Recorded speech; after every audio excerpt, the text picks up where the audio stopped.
One person was killed and multiple wounded after a suicide bomber blew himself near Kabul airport on Monday.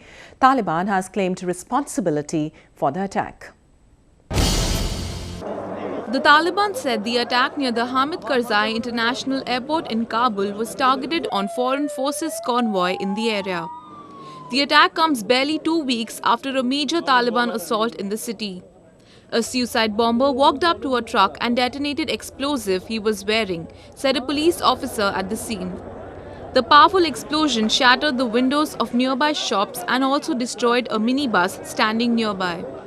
یک ناگهان یک صدای انفجار شد و دنیا تاریک شد بیخی و همین چیز کمیایی و چیزایی بود کلش دمی سر ما افتاد مرا مو گرفت و میادستا تقریبا یکان 3 متر از ما دورتر بود دمی سر سرک دوکان ما 3 متر دیگه یک بچه یک موجه جای با جای شده بود دیگه ما را به اینی حالت رساند بسیار یک انفجار خطرناک بود.